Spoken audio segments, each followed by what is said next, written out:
आप देख रहे हैं आपका अपना यूट्यूब चैनल जीके क्लासेज 1972 और इस वीडियो में मैं आपके लिए लेकर आया हूं असिस्टेंट प्रोफेसर वैकेंसी 2024।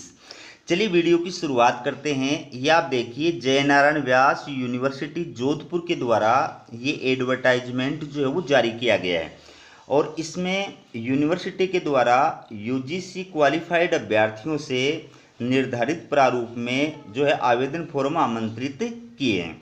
ये गेस्ट फैकल्टी जो है पोस्ट हैं और यूनिवर्सिटी ने सेल्फ फाइनेंसिंग स्कीम यानी एसएफएस यानी स्व वित्त पोषित योजना, इस योजना के तहत अलग अलग सब्जेक्ट के अंदर जो है ये विज्ञापन जारी किया है।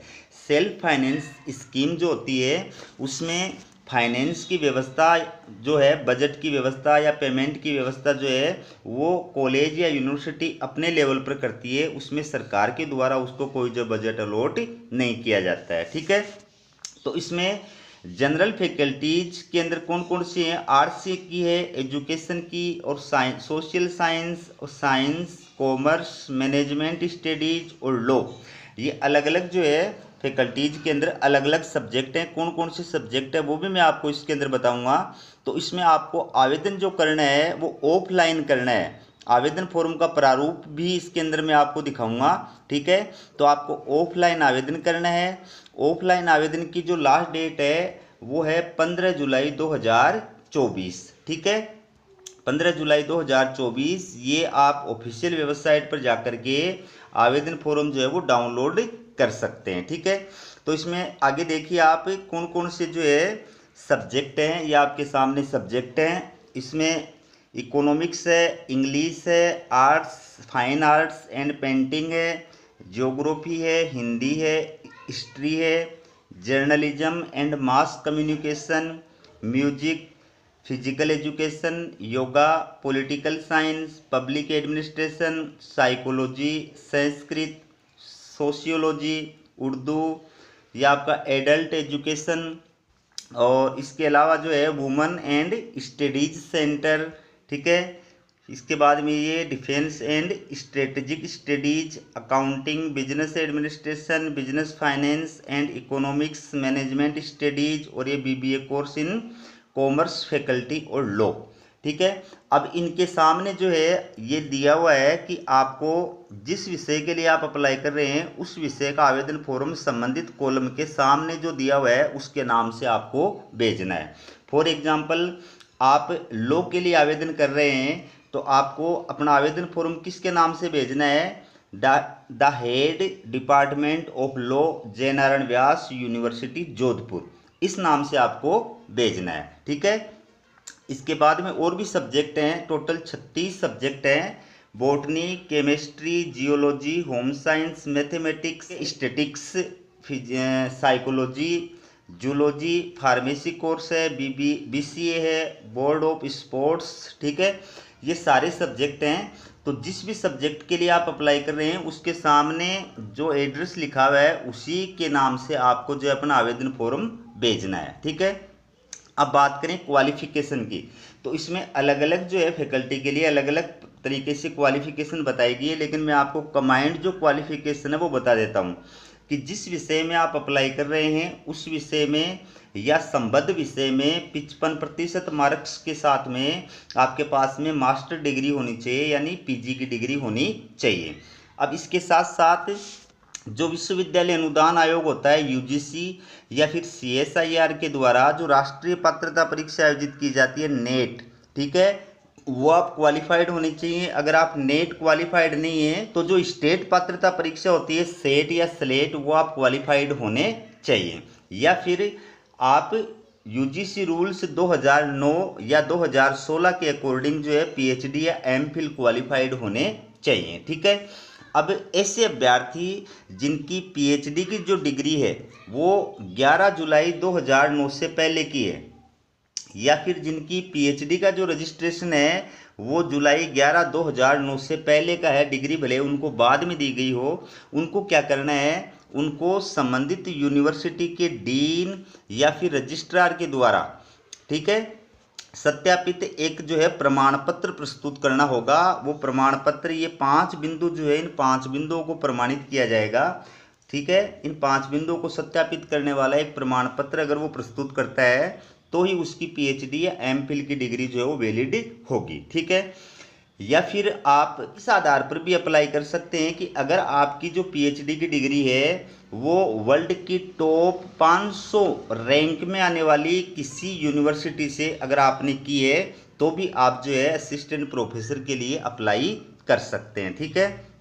तो ये अलग अलग जो है सब्जेक्ट के लिए अलग अलग योग्यताएं दी गई हैं, इसमें आप देख सकते हैं। बाकी कंबाइंड जो योग्यता होती है वो मैंने आपको बता दी है। ठीक है। बाकी आप सब्जेक्ट के हिसाब से अलग अलग जो है इसको देख सकते हैं। ये आपके सामने दिया हुआ है और इसमें किस प्रकार से आपका सिलेक्शन होगा वो भी चीज़ मैं आपको बताऊंगा। पूरा वीडियो जो है आप ध्यानपूर्वक देखिएगा। ये आप देखिए, आपको आवेदन जो है वो ऑनलाइन नहीं करना है, ऑफलाइन करना है। अब इसमें ये देखिए आपका सिलेक्शन कैसे होगा। तो इसमें आपका जो सिलेक्शन होगा वो इंटरव्यू के आधार पर किया जाएगा, लेकिन इंटरव्यू से पहले जो यूनिवर्सिटी की स्क्रीनिंग कमेटी होगी या सिलेक्शन कमेटी होगी वो अभ्यर्थियों को शॉर्ट लिस्टेड करेगी।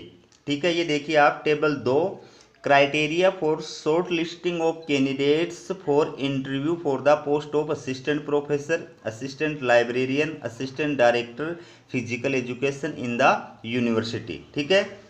तो असिस्टेंट प्रोफेसर के अभ्यर्थी का इंटरव्यू के लिए शॉर्ट लिस्ट करने के लिए ये तालिका दी गई है। इसके अकॉर्डिंग आपका एपीआई स्कोर जो है वो तैयार किया जाएगा। ये आप देख सकते हैं।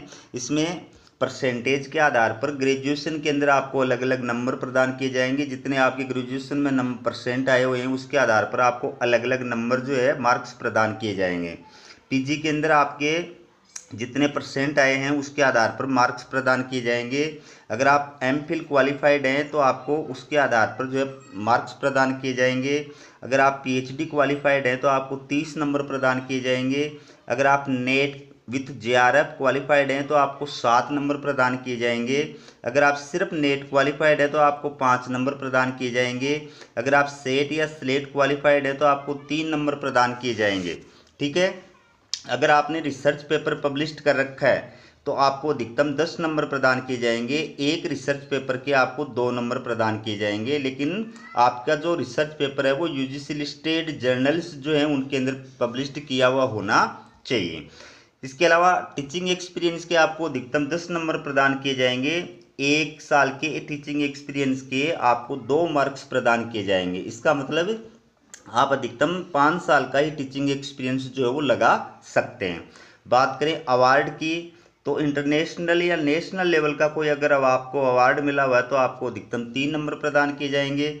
स्टेट लेवल का कोई अवार्ड आपको मिला हुआ है तो अधिकतम 2 नंबर प्रदान किए जाएंगे। ठीक है।